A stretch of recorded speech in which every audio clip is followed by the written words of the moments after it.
August 17వ తేదీ నుంచి ఆంధ్రప్రదేశ్లో అసెంబ్లీ సమావేశాలు ప్రారంభం కాబోతున్నాయి. దీనికి సంబంధించి ఆంధ్రప్రదేశ్ గవర్నర్ నోటిఫికేషన్ జారీ చేశారు. అయితే ఈసారైనా సరే మాజీ ముఖ్యమంత్రి వైఎస్ఆర్ కాంగ్రెస్ పార్టీ అధినేత అయినటువంటి జగన్మోహన్ రెడ్డి తన ఎమ్మెల్యేలను తీసుకొని అసెంబ్లీ సమావేశాలకు వస్తారా రారా అనే దాని మీద పెద్ద ఎత్తున చర్చ జరుగుతోంది. ప్రతిపక్ష హోదా ఇస్తేనే అసెంబ్లీకి వస్తానని చెప్పినటువంటి జగన్మోహన్ రెడ్డి ఈసారి అసెంబ్లీకి గనక రాకపోతే కష్టమే అనేటువంటి ప్రచారం జరుగుతున్నటువంటి తరుణంలో దీని మీద మనం పూర్తి స్థాయిలో విశ్లేషణ చేస్తున్నాం. ప్రస్తుతం మనతో పాటున్నారు ప్రముఖ రాజకీయ విశ్లేషకులు, ప్రముఖ సీనియర్ జర్నలిస్ట్ దుర్గావట్లమణి గారు. వారితో మాట్లాడదాం. మేడం నమస్తే. నమస్తే. ఆగస్టు 17వ తేదీ నుంచి ఆంధ్రప్రదేశ్లో అసెంబ్లీ సమావేశాలు జరగబోతున్నాయి. దానికి సంబంధించి ఆంధ్రప్రదేశ్ గవర్నర్ అయితే నోటిఫికేషన్ జారీ చేశారు. అయితే ఇక్కడ జగన్మోహన్ రెడ్డి ఆంధ్రప్రదేశ్లో జరగబోతున్నటువంటి అసెంబ్లీ సమావేశాలకి ఈసారైనా హాజరవుతారా లేదా అనే దాని మీద పెద్ద ఎత్తున చర్చ జరుగుతోంది. ప్రతిపక్ష హోదా ఇస్తే మాత్రమే అసెంబ్లీ సమావేశాలకు వస్తానంటూ ఆయన చెప్తూ ఉన్నారు.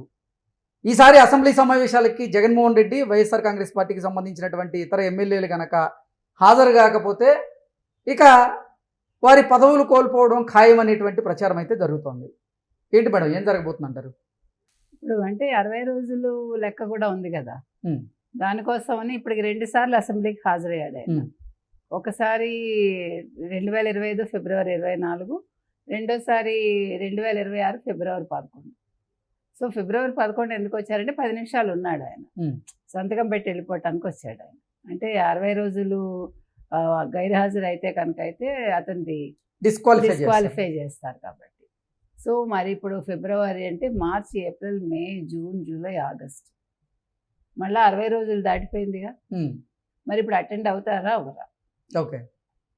ఇప్పుడు వాళ్ళు డిఎస్సి మీద పోరు చేస్తున్నారు.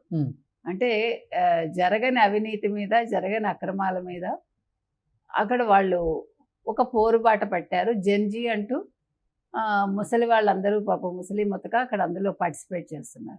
అంటే 60 ఏళ్ళ దాటిన జెన్జీ అక్కడ ఎగ్జాక్ట్లీ 50 పైన, 50, 60 అట్లా. లేదు జెన్జీ మీనింగ్ మార్చేశారు. లేదు మైనర్లు వస్తున్నారు. అంటే జెన్ బీటా, జెన్ గామా లాగా. ఆల్ఫా ఇంకా మీకు 18, వీళ్ళు ఇంకా చిన్నవాళ్ళు కదా. అందుకని జెన్ గామానో బీటానో నాకు తెలియదు. మనం మళ్ళీ చదువుకోవాలంతా, వెనక్కి వెళ్ళాలి నా చదువులు. సో మొత్తం మీద ఇప్పుడు ఇది వంక పెట్టుకుని మేము అసెంబ్లీ సమావేశాలకు డుమ్మా కొడతామని గైర్హాజరు అవుతారు. లేదు వచ్చి ఒక 2 నిమిషాలు ఉండి డిఎస్సి మీద చర్చకి పట్టుబట్టి. అంటే జగన్మోహన్ రెడ్డి ఆయన టీం అసెంబ్లీ సమావేశాలకి వచ్చి అటెండెన్స్ వేసుకొని వెళ్తారా అనేటువంటి చర్చ జరుగుతోంది. లేదు ఏదైనా అంశం మీద వారు ప్రభుత్వ విధి విధానాలను ప్రశ్నిస్తారా, అసెంబ్లీ సాక్షిగా ప్రజల తరపున గలమెత్తుతారా అనేటువంటి అంటే ప్రశ్నలు అయితే కొంతమంది లేవనెత్తు ఉన్నారు. అసలు రెండిట్లో ఏం చేస్తారండి? మీరు అడిగిన ప్రశ్న చాలా బాగుంది. ప్రజల తరఫున గళమెత్తడం అంటే ఏంటి? అలాంటి మంచి పనులు ఎవరైనా చేస్తారా? ఓకే, మీరు అలాంటివి అడగకూడదు. ఆయన గళాలు ఎత్తడం ఉండదు. జగన్ది ఒకటే గళం ఏంటంటే నాకు ప్రతిపక్ష నేత హోదా ఇస్తేనే నేను అడుగు పెడతా. సో అది ఎలాగో కుదరదు. కోర్టు కూడా చెప్పింది. ప్రజలు నవ్వుకున్నారు, అందరూ నవ్వుకున్నారు. ఈవెన్ వాళ్ళ పార్టీ వాళ్ళే నవ్వుకున్నారు, ఇది జరిగే పని కాదని. సో మూర్ఖుడికి ఎవడు చెప్పలేడు అది.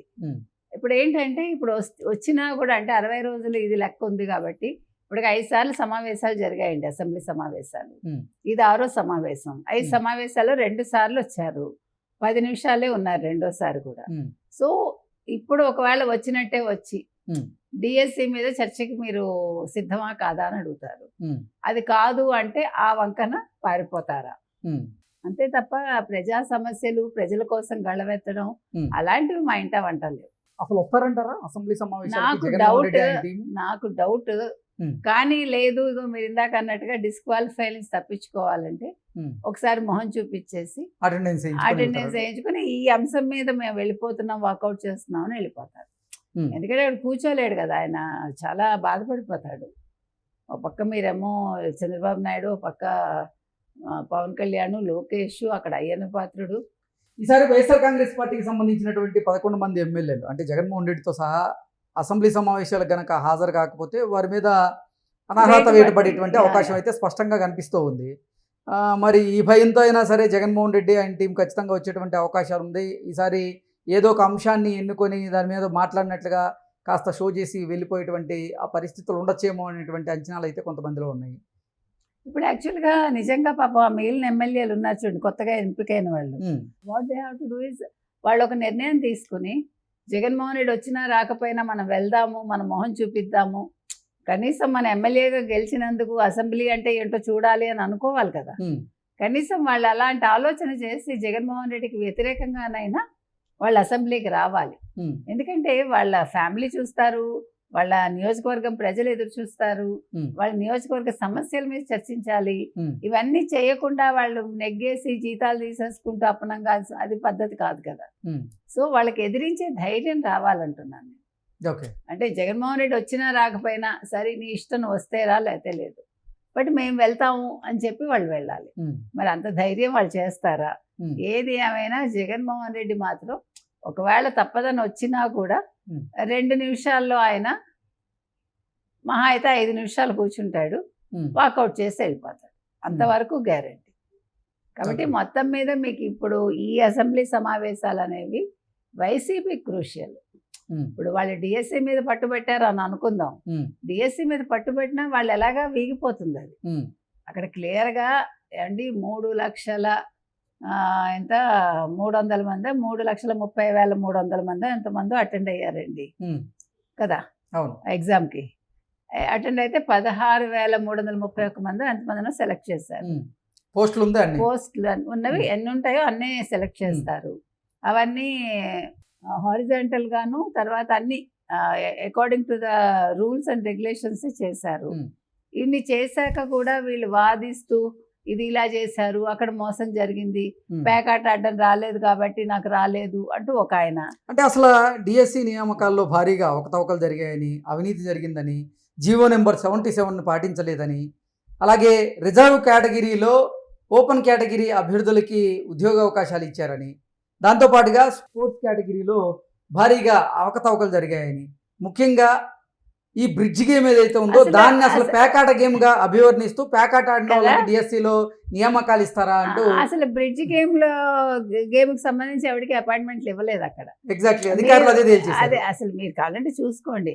తర్వాత కంప్యూటర్ బేస్డ్ టెస్ట్ సిబిటి అని అడగండి, వాళ్ళకి అది తెలియదు. పేపర్ లేకపోవడం ఏంటని వాదిస్తున్నారు కొంతమంది, మెరిట్ లిస్ట్ సరిగా లేదని. అసలు వాళ్ళకి ఏం తెలుసని. అందుకని ఇది అసలు నిలవదండి. ఇప్పుడు 16,000 మంది టీచర్లు కొండారెడ్డి బుర్జు సాక్షిగా మాట్లాడారు, నిలదీశారు జగన్మోహన్ రెడ్డిని, ఆత్మగౌరవ ర్యాలీ చేశారు. 14 నెలల తర్వాత నువ్వు వచ్చి మాట్లాడుతున్నావా? అది కూడా నీట్ గొడవ జరిగాక cockroach party Dharmendra Pradhan resign చేశాక నీకు లోకేష్ రిజైన్ చేయాలని గుర్తుకొచ్చిందా అని వాళ్ళు నిలదీశారు. కాబట్టి ఇది వీళ్ళు ఏదో ఒకటి చెయ్యాలి, మా ఉనికి కాపాడుకోవాలి అని తప్ప జగన్మోహన్ రెడ్డి నిజంగా అలా అనుకుంటే కోర్టుకు వెళ్ళారా ఎవరైనా అభ్యర్థులు? కోర్టే అడిగింది కదా. నిజంగా ఎవరైతే నష్టపోయారో ఆ ఎగ్జామ్ రాసిన వాళ్ళు వచ్చి ఎందుకు కేసు వేయలేదని అడిగారు కదా. మీరెందుకు పిల్లి వేశారు? పిల్లికి ఒక విలువ ఉంది, ఎవరు పడితే వాళ్ళు వేయటమేనా అని తిట్టింది. మరి ఇన్ని జరిగాక మీరు అవకతవకలు చూపించండి. ఒక్కటి కూడా చూపించకుండా ఊరికే కూర్చుని అక్కడ కొడాలి నాని మాట్లాడతాడు, లోకేష్ నేను జగన్ కలిసి వస్తే నీకేమైనా అభ్యంతరమా? నువ్వెవడు అసలు రావడానికి? అసలు నువ్వు ఏ బేస్లో వస్తావు? నువ్వేమైనా ఎడ్యుకేషన్ మినిస్టర్గా పనిచేసావా? ఇప్పుడు బొత్స లాంటి వాళ్ళు ఇంకా ఎడ్యుకేషన్ మినిస్టర్గా పనిచేశారు. ఆయన అడిగిన అర్థం ఉంటుంది, నేను జగన్మోహన్ రెడ్డి వస్తాను లోకేష్ నీకేమైనా అబ్జెక్షన్ అని. నేను కొడాలి నాని మాట్లాడటం ఏంటి అసలు? బుద్ధి లేనివాడు. అంటే చూసారా, మీకు అర్థమవుతోందా? ఒక ఇష్యూ చేయాలని తప్ప ఇష్యూకి ఒక పరిష్కారం అని కానీ, తన దగ్గరికి వచ్చిన వాళ్ళకి ఉపాధ్యాయులకి ఏదైనా న్యాయం చేస్తానని కానీ, లేదు మీరు కళ్ళు మూసుకోండి 3 ఏళ్ళు నేను వస్తాను, వచ్చాక డిఎస్సి వేస్తానని కానీ, గతంలో ఇన్ని డిఎస్సీలు వేసాను, ఇన్ని ఉద్యోగాలు ఇచ్చాను కానీ ఎక్కడైనా చెప్పాడా జగన్? సో ఇవన్నీ కూడా వాళ్ళ ఏమంటారు పబ్బం గడుపుకోవటానికి, వాళ్ళ ఉనికి చాటుకోవటానికి తప్ప ఇంకొకటి కాదండి. సో డిఎస్సిలో ఎక్కడ అవకతవకలు జరగలేదు, టీచర్సే ప్రత్యక్షంగా చెప్పారు. ఇంకా ఇంతకు మించి ఇంకేం సాక్ష్యం కావాలి? Exactly. Okay madam, thank you so much. Thank you.